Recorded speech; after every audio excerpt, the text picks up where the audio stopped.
Brood 10,000 by Teal Livingston.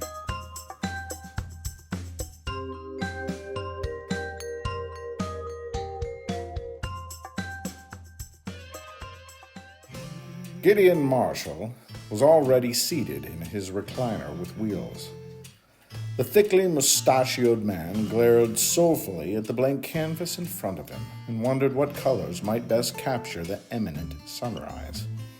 Elizabeth Sanders, twice a widow who never minded pushing old Gideon to wherever he might need going, sat dutifully next to him. The raven-haired beauty with roots of gray and silver massaged the man's shoulder, stopping only to raise a snide glance toward an undeniably handsome older gentleman just walking in by the name of Sam, not only because she resented his popularity amongst the other residents, but also because she was secretly attracted to him. She just couldn't help herself. A silly crush, really, like some adolescent teenager. Mr. Elliot, as he was most often called, wore a burgundy cardigan, tan slacks, and a silk paisley ascot. Known as the most interesting man at the Grove, Sam, who maintained a trim beard and wonderfully slick-back silvery hair, much like the actor, strolled onto the patio without a care. "Greetings and salutations, everyone," he said with bravado and bowed slightly towards the couple.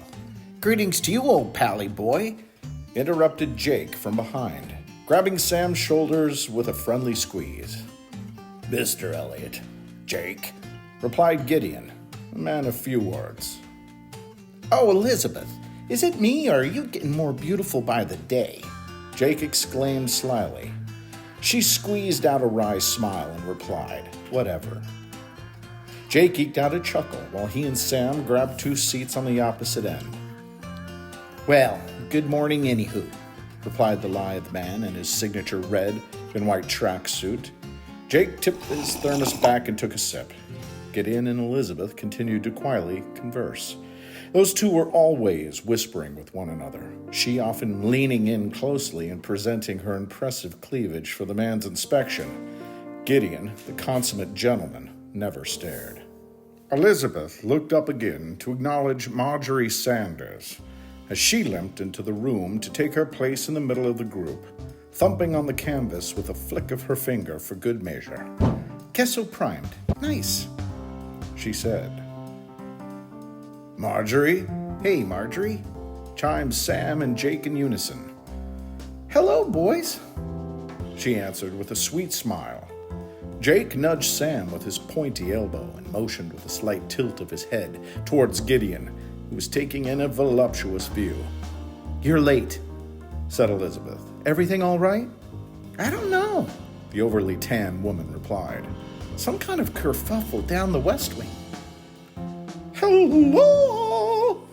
interrupted Mildred, the de facto art instructor and part-time resident administrator, in a sing-song voice most felt annoying and damn near disrespectful.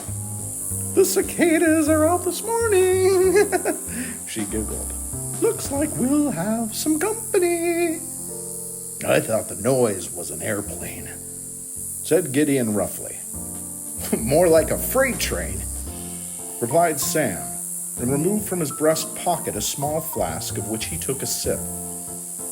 Jake noticed immediately and nudged his friend for a second time. "Alms for the poor?" he asked flatly, offering up his thermos. Sam grinned and deftly poured a small amount of bourbon into his friend's coffee. The sound of ambulance sirens cut Mildred off halfway through her instructions. Everyone had donned their painter's frocks with palettes set firmly in hands. Sam painted with oil, of course, while the others, including Mildred, used acrylics. "Any bets?" asked Gideon. "Gideon," scolded Elizabeth. "let's hope it's nothing serious." "Around here, it's always something serious," Jake replied. He and Sam chuckled together. "Don't you two go encouraging him," Elizabeth blasted, and turned back to meet Gideon's dutiful gaze. The sirens turned off, but the lights continued to flash. Two paramedics rushed inside the front entrance with a gate.